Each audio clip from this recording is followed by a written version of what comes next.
신약성경 고린도전서 4장 6절부터 21절까지의 말씀을 읽습니다.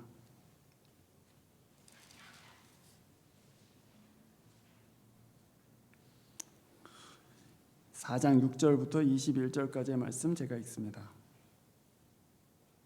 형제자매 여러분, 나는 여러분을 위하여 이 모든 일을 나와 아볼로에게 적용하여 설명하였습니다.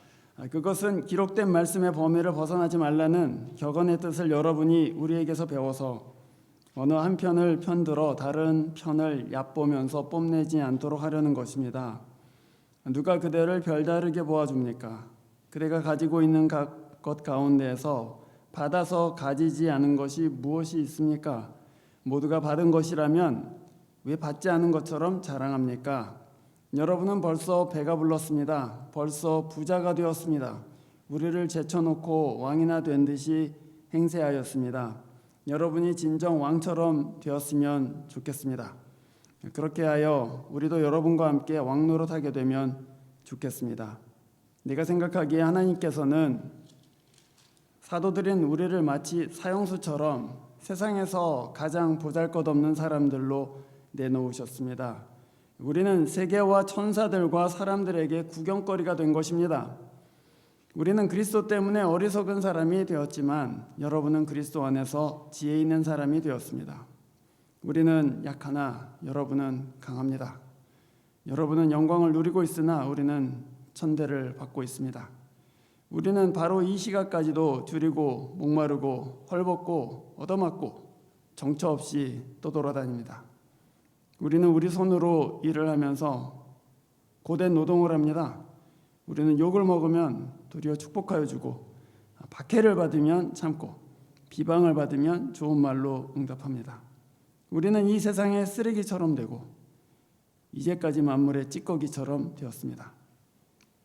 내가 이런 말을 쓰는 것은 여러분을 부끄럽게 하려는 것이 아니라 나의 사랑하는 자녀들같이 훈계하려는 것입니다. 그리스도 안에서 여러분에게는 1만 명의 스승이 있을지 몰라도 아버지는 여럿이 있을 수 없습니다. 그리스도 예수 안에서 복음으로 내가 여러분을 낳았습니다.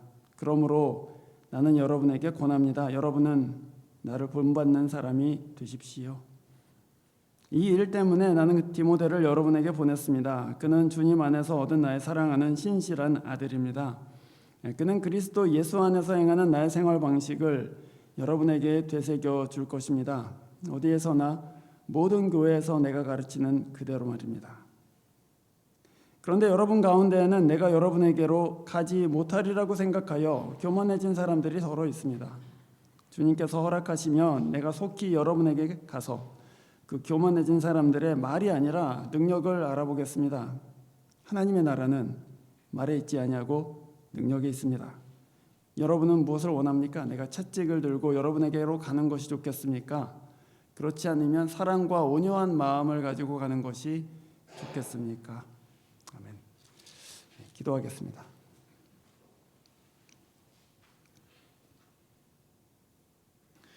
주님, 이 계시의 말씀을 저희들이 함께 나눌 때에 사람의 지혜로 이해하지 아니하고 성령의 가르치신 것으로 받아들일 수 있고 또 깨달을 수 있도록 저희 모두에게 은혜를 베풀어 주시기를 소원합니다. 사도의 말 가운데 하나님의 말씀을 듣게 해주시고 또 부족한 종의 증거하는 말 통해서 우리 모두 한 목자의 말씀 들을 수 있도록 우리 귀를 열어주시고 또 겸손하고 가난한 마음으로 이 말씀을 받고 새길 수 있도록 도와주십시오. 주 예수 그리스도 이름으로 기도합니다. 아멘. 우리가 사실 그 몇 주 동안 고린도전서 1장부터 쭉 봐왔는데요. 제가 말씀드린 바와 같이 이 고린도 교회에는 참 여러 가지 문제가 많이 있었습니다. 사실 제가 오늘 이 설교를 끝난 다음에 다음 주부터는 고린도전서 그 말씀을 저희들이 나눈 것을 잠깐 멈추려고 합니다. 왜냐하면 이제 사순절 기간인데 이 말씀 이후에 나오는 말씀들이 다 문제투성이어서 이 사순절에 잘 그렇게 어울리지 않는 말씀들이고 그래서 사순절에 좀 어울리는 말씀으로 이제 나누려고 하는데요. 오늘 우리가 읽은 이 본문을 끝으로 해서 1장에 제기되었던 문제, 그 분쟁의 문제가 무려 4장에 걸쳐서 바울이 설명하고 권면하고 하는 것이 이제 오늘 이 본문으로 끝이 나게 됩니다. 그러니까 이 굉장히 어려운 문제라는 얘기죠. 여러분이 오늘 이 본문을 읽으시면서도 이 2000년 전에 쓰여진 서신인데도 읽으시면서 바울의 마음이 느껴지시죠? 이 되게 복잡한 마음이에요. 이 도대체 이 사람이 지금 꾸짖는 거야? 권면하는 거야? 도대체 이게 감정이 지금 막 왔다 갔다 하는 게 눈에 보이지 않습니까? 맨 끝에 전혀 은혜롭지 않은 말씀이죠. 내가 채찍을 들고 여러분에게 가는 것이 좋겠습니까? 아니면 사랑과 온유한 마음으로 가는 게 좋겠습니까? 이런 편지를 받고서 고린도 교인들이 어떻게 생각했을지 참 여러분 그려지시지 않습니까? 이 바울이라는 사람 지금 되게 화났나 보다, 되게 속상했나 보다, 이제 그런 마음이 들 텐데요. 그 분쟁의 문제를 사실 4장 동안 바울이 쓰면서도 명확하게 해결이 되었다 하는 생각이 안 들 정도로 지금 복잡한 그런 상황 가운데 있습니다. 오늘 이 본문은 이 문제의 본질은 교만과 자랑이다 이렇게 말하는 것 같습니다. 오늘 본문의 6절, 7절에 보면 7절, 특별히 7절의 말씀을 보시면은 누가 그대를 별다르게 보아줍니까? 갖고 있는 것 중에서 받지 않은 것이 어디 있습니까? 이렇게 얘기하죠. 왜 받지 않은 것처럼 자랑합니까? 이제 그렇게 얘기해요. 자기가 남보다 더 많이 가졌기 때문에 자랑하고, 그 자랑하는 마음 가운데는 내가 다른 사람보다 낫다는 교만이 있다는 것이고, 그리고 그 교만함 때문에 서로 간에 분쟁이 일어나고 있다. 이제 그 말씀을 바울이 하고 있는 것입니다. 여러분 그렇지 않습니까? 사실 돈이 많으면 은근히 돈 없는 사람들을 무시하잖아요. 그 돈 몇 푼이라고 저런 거 갖고 저렇게 쪼잔하게, 그런 마음이 자기도 모르게 든단 말이에요. 자기가 좀 교양이 있거나 도덕적이면 뭐 근본 없이 저렇게 살고 그래, 그런 마음이 마음에 쓱 들어옵니다. 또 자기가 어떤 영적인 어떤 은사를 가지고 있거나 또는 강렬한 어떤 영적인 경험을 하면요, 저 사람은 성령을 몰라, 뭐 그런 마음이 저절로 들어와요. 많이 가진 것이 내게 자랑이 되고, 그 자랑 때문에 교만하게 되고, 그 교만 때문에 분쟁하게 되는 것이죠. 근데 오늘 바울이 그렇게 얘기하는 거예요. 지금 7절에서 그거 다 하나님께서 주신 것 아닙니까? 여러분이 갖고 있는 돈도 하나님께서 주신 것 아닙니까? 주님이 기회 주시지 아니하시면 투자한다고 그렇게 돈이 생깁니까? 그런 얘기고, 또 하나님이 여러분을 그래도 좋은 가정에서 태어나게 하시고 또 공부할 수 있는 머리도 주시고 그래서 지금 거기까지 간 거 아닙니까? 그 학위 어떻게 받았습니까? 하나님이 도와주셔서 받은 것 아닙니까? 그렇게 얘기하는 것이고, 또 특별히 고린도 교회의 이 성도들은 성령의 은사들이 많이 나타났거든요. 아니 그 은사들 누가 준 것입니까? 여러분이 잘해서 준 것입니까? 하나님께서 주신 것 아닙니까? 그런데 왜 그런 것 갖고 자랑하고 있습니까? 이제 그렇게 바울이 오늘 7절에서 얘기해요. 다 받은 거라는 얘기예요, 말하자면. 그게 뭐 재물이건 뭐 학위건 아니면 우리의 어떤 영적인 경험이건 그거 다 하나님께로부터 온 것 아닙니까? 다 받았다면 자랑할 필요 없지 않습니까? 그 얘기입니다. 그래서 여러분, 그렇구나.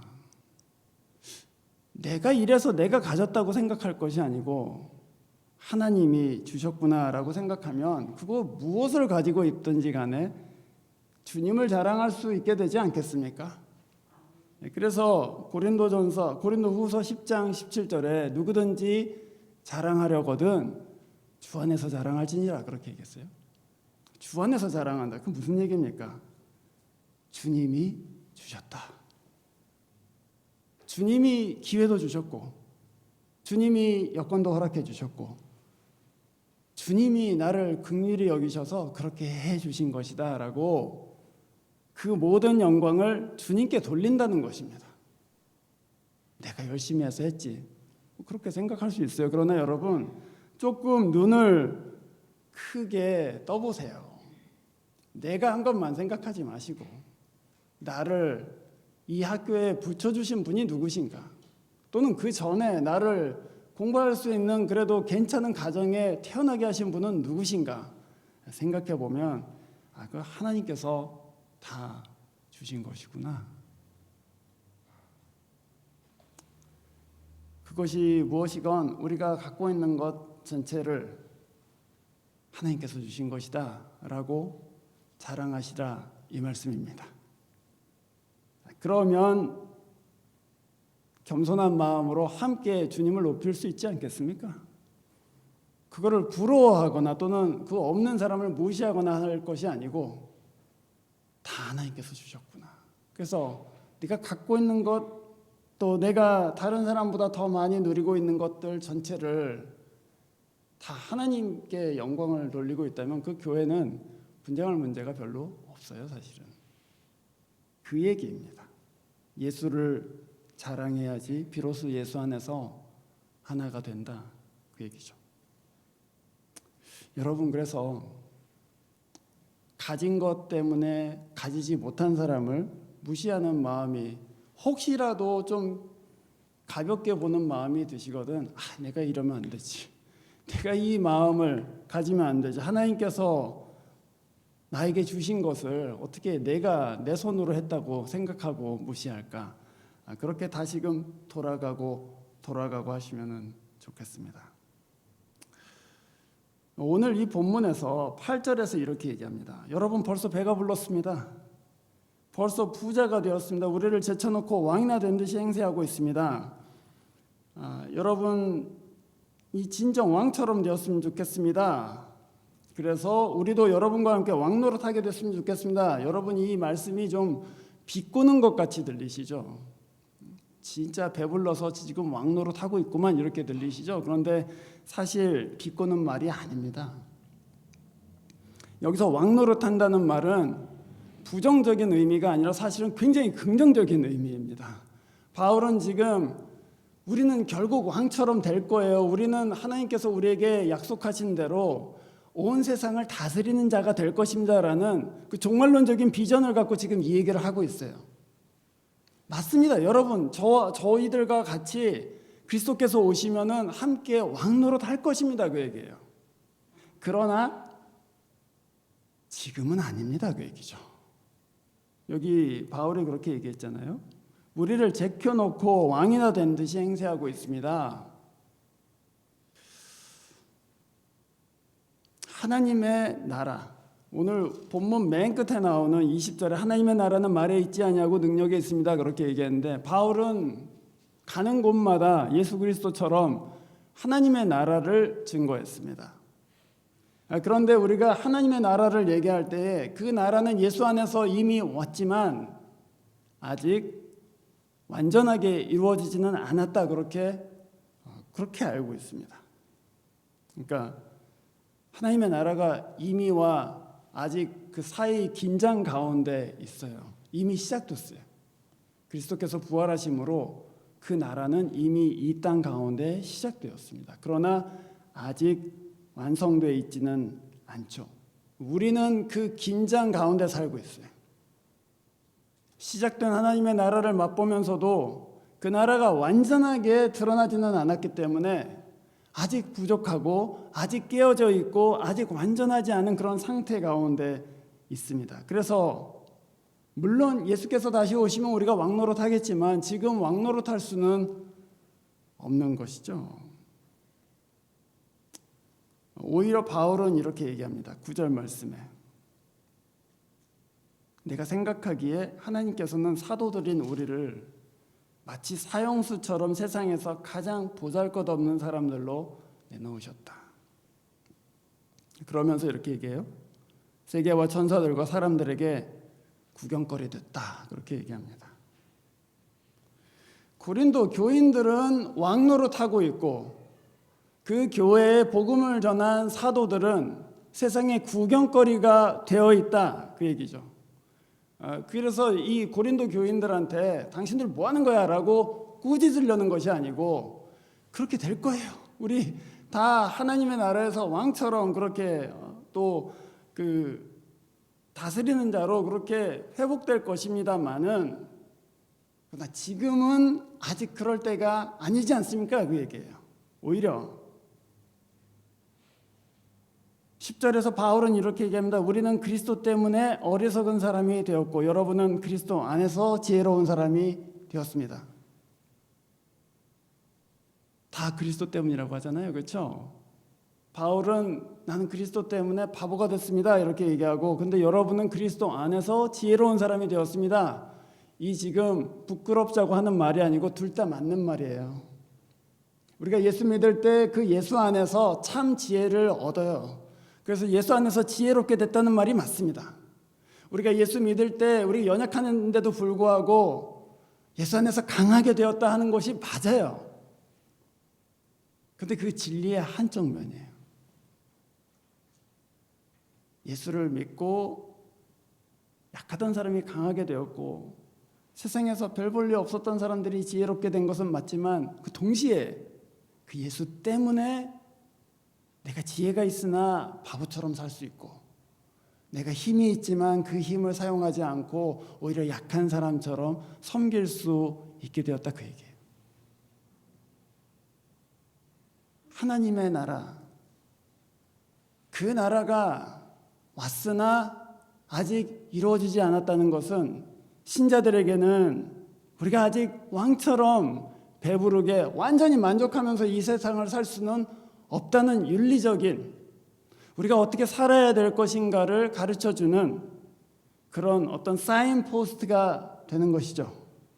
그래서 물론 예수를 믿고 나서 너무 만족하고 행복하고 예수를 믿고 나서 너무 기쁘고 또 예수를 믿고 나서 진짜 지혜를 찾았고 능력을 찾았다고 하지만 동시에 그 예수 때문에 그 하나님의 나라를 위해서 내가 기꺼이 바보가 될 수도 있고 내가 기꺼이 약한 자가 될 수도 있고 내가 기꺼이 천대를 받을 수도 있다.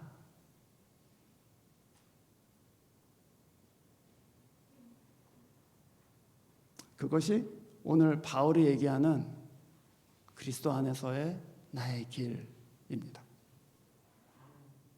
오늘 본문 17절에 바울이 이렇게 얘기해요. 나는 디모데를 여러분에게 보냈습니다. 그는 주님 안에서 얻은 나의 사랑하는 신실한 아들입니다.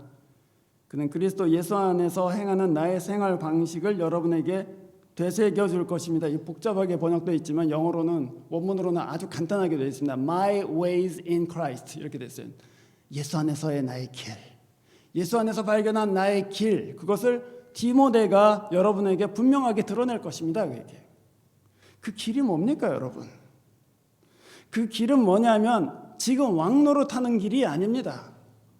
그 길은 예수 때문에 바보가 되어도 좋다는 길입니다. 그 길은 예수 때문에 내가 오늘 약하게 되어도 좋다. 그 길은 내가 예수 때문에 예수를 위하여 천대를 받아도 좋다. 그 얘기입니다. 바울은 골로새서 1장에서 그리스도의 남은 고난을 내 육체에 채운다 이렇게 얘기했어요. 자발적으로.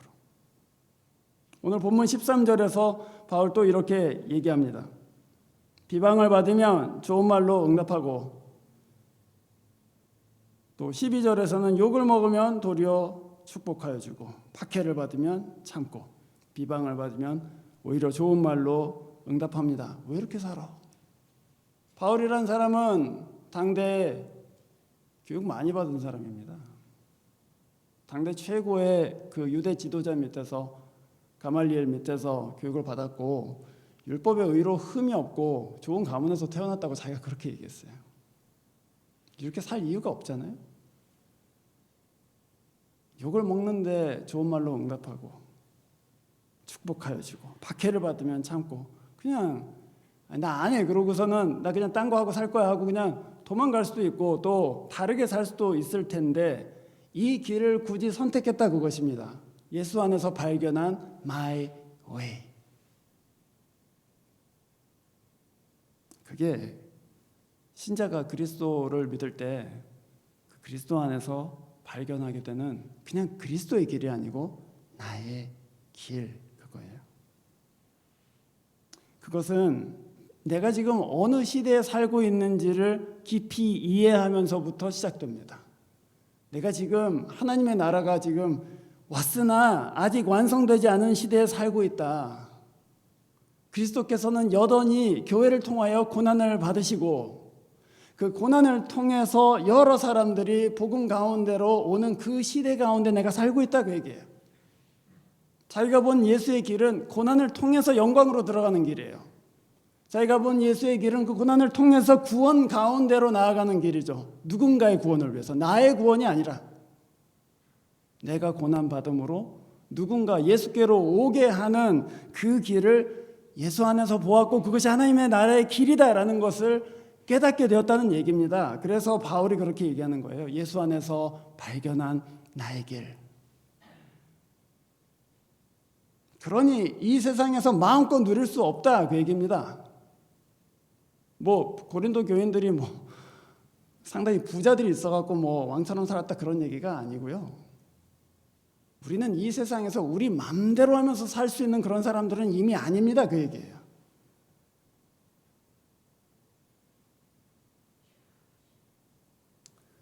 우리가 신약 성경을 읽을 때, 성경 읽을 때 늘 하는 생각이 하나 있습니다. 이거 좀 압축해갖고 그 좀 요약 노트처럼 진리는 이런 것이다 하고 좀 간단하게 설명할 수 없나? 우리 그런 거 있잖아요. 그 유튜브 같은 데서 그 긴 레시피 말고 그냥 짧게 요약해갖고 그냥 한 5가지 단계로 해갖고 그냥 레시피 딱 알려주면 얼마나 쉬워요, 그렇죠?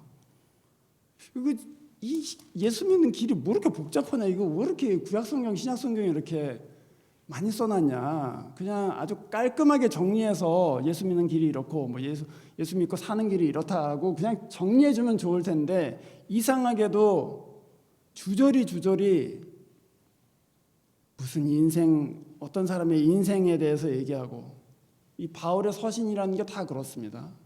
서신이잖아요. 교리 설명서가 아니에요.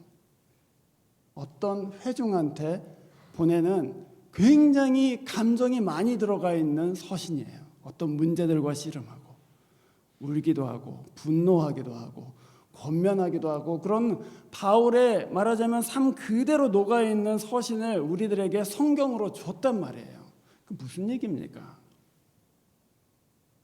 우리가 진리를 따를 때에 그 진리를 그게 참이다라고 해서 따르는 사람들 별로 많지 않습니다, 여러분.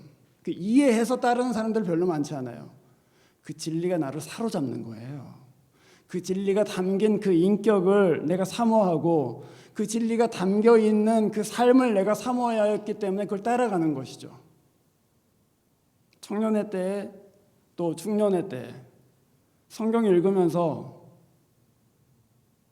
진리와 그 진리가 담긴 그릇을 구분하실 수 있습니까, 여러분? 그 예수 그리스도와 그 예수 그리스도의 진리를 구분하실 수가 있냐고요. 그렇지가 않아요. 그분이 말씀이 육신이 되신 순간 그 진리는 인생하고 너무 깊이 연관돼 있어요. 그래서 그 삶을 보고 그 길을 보고 예수를 사랑하게 되는 것 아닙니까? 그 진리를 따라간다고 하지만 사실은 그 진리가 육신이 되신 예수 그리스도를 따라가는 것이죠. 우리가 이 바울의 그 서신서들을 읽으면서 그 진리를 따라간다기보다는 이 사람 이러고서도 사도로 계속해서 섬기고 얻어맞고 모욕당하고 하면서도 온 유럽을 다니면서 그리스도의 교회를 세우려고 이렇게 애쓰나 그 삶에 끌리는 것이죠. 그 진리가 육신이 된 그 삶에 끌리는 거예요. 그래서 읽으면서 모세와 함께 울고 느헤미야와 함께 분노하고 다윗과 함께 찬송하는 것이죠. 여러분 성경 읽으실 때 그 사람들의 삶을 보세요. 그래서 그 삶이 나도 이렇게 살기를 원한다. 나도 이렇게 되기를 원한다. 성령이 하시는 일입니다. 나도 그렇게 되기를 원할 때 그 진리는 우리 마음 가운데 이제 길을 내는 것이죠.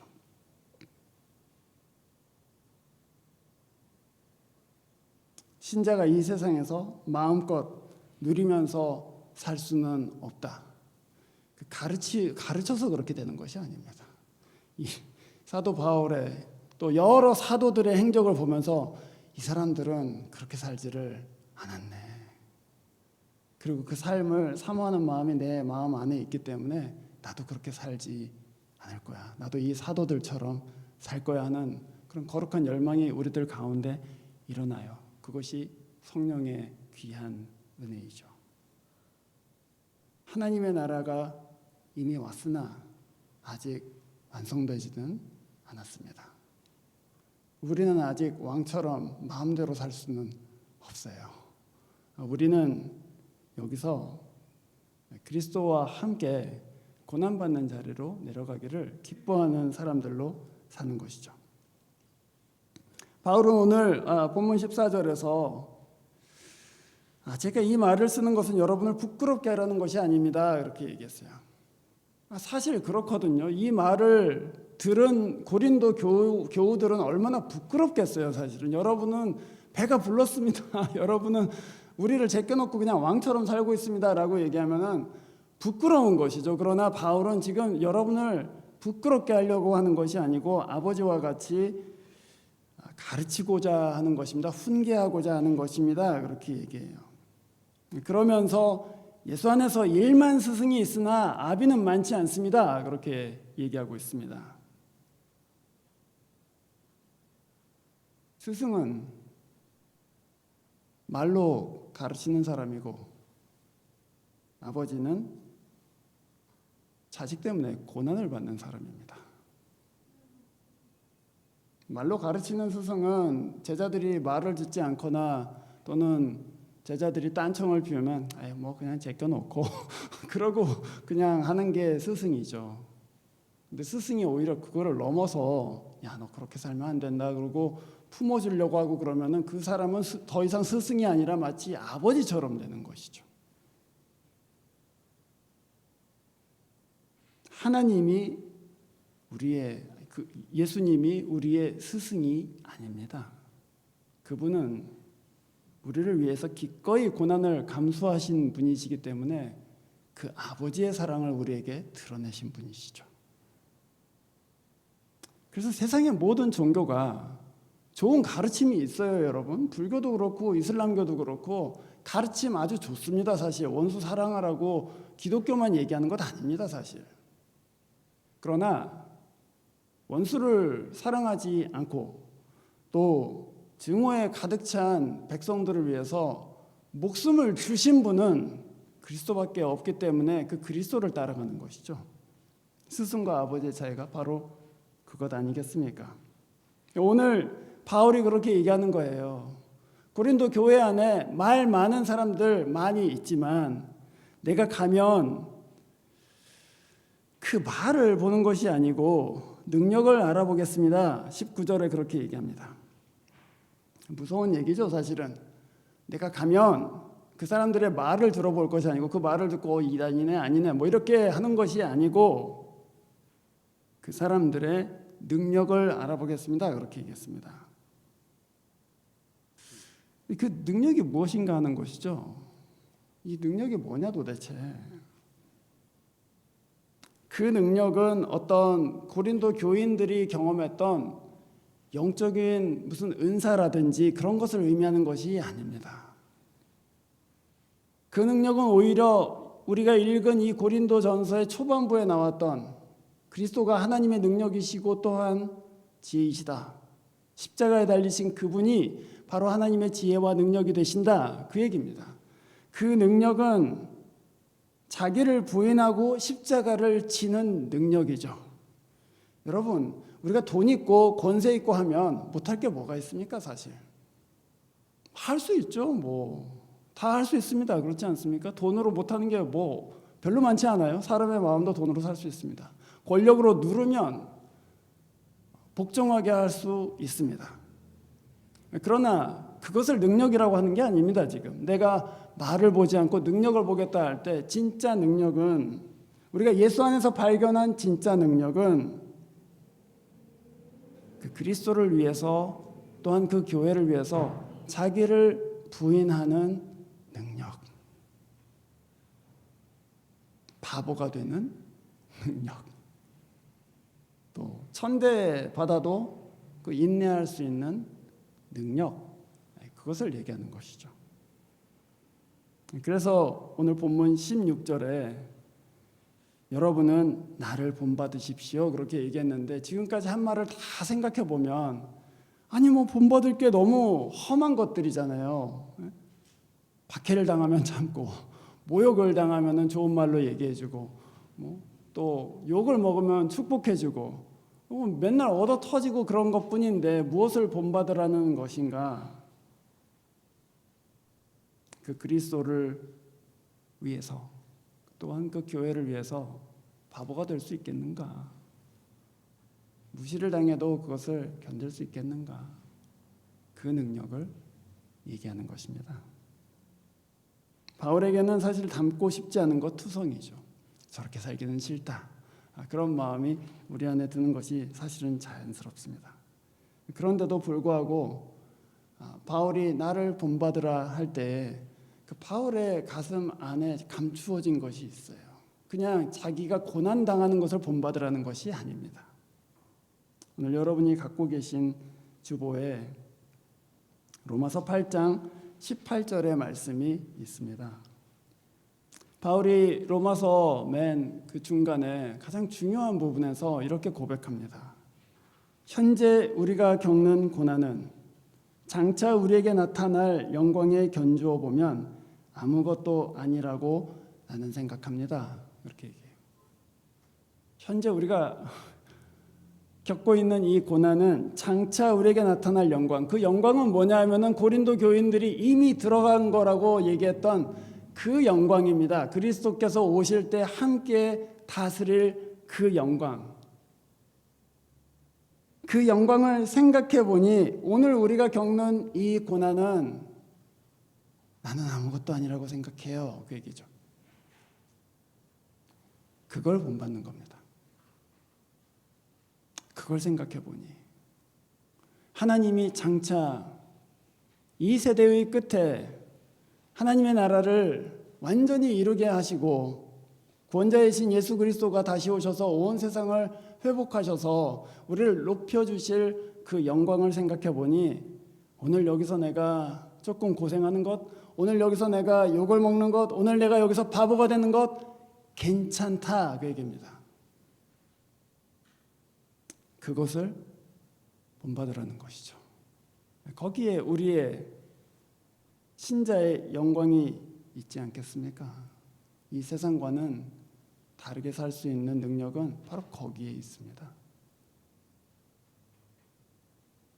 여러분, 이 사순절에 그리스도의 그 고난을 생각하는, 또 그 고난을 우리가 묵상하면서 그 길 가운데로 나아가는 절기 아닙니까? 사순절이라는 것이.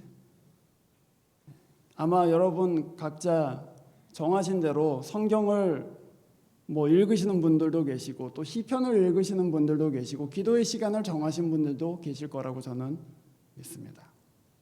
저도 지난 한 2주간 동안에 시편 전체를 쭉 읽으면서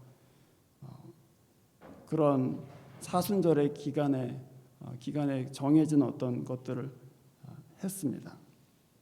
근데 그 사순절 기간에 우리가 그리스도의 길에 대해서 깊이 알기를 원하고, 또 그 그리스도 안에서 내 길을 발견하기를 원하고, 그래서 이 세상에서 내 맘대로 사는 것이 아니라 장차 올 하나님의 나라를 생각하면서 오늘 어떻게 살까?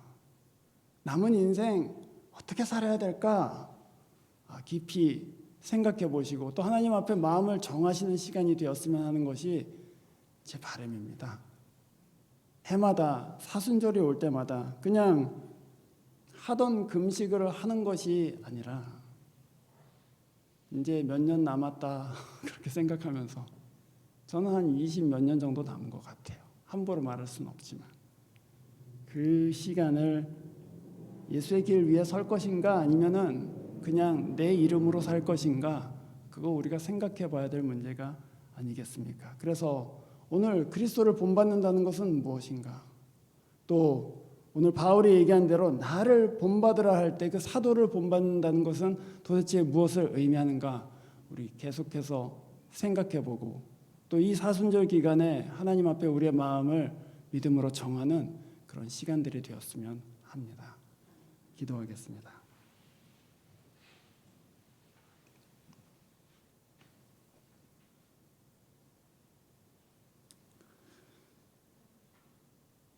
주님, 참으로 지혜와 능력이 되신 그리스도의 이름을 함께 높이고 경배드립니다. 세상이 알지 못한 지혜, 세상이 알지 못한 능력, 그 지혜와 능력을 예수 안에서 저희들에게 드러내셨고, 그것이 귀하게 보이지 않고 그것이 어떤 때는 꺼러지게 보이는 것 같아도 성령께서 우리의 마음 가운데 진리를 알아볼 수 있는 은혜를 주셔서 날마다 더 새롭게 받아들이고 깨달을 수 있도록 도와주십시오. 특별히 하나님, 사순절 기간 가운데에 여러 영적인 훈련들을 하고 있는 저희들, 그것이 묵상이건 기도의 시간이건 또 성경 읽기이건 금식이건, 그 특별한 마음의 정한 기간들을 통해서 우리 마음을 두드려 주시고 찾아와 주시고 새롭게 하여 주시옵소서. 주 예수 그리스도 이름으로 기도합니다. 아멘. 축도하겠습니다. 이제는 우리 주 예수 그리스도의 은혜와 하나님의 극진하신 사랑과 성령의 교통하심이 그리스도를 닮기를 원하고 그 믿음의 자취를 따르기를 원하는 하나님의 자녀들 위해 그 거룩한 마음의 결심 위에 이제와 영원토록 함께 계시기를 간절히 축원하옵나이다.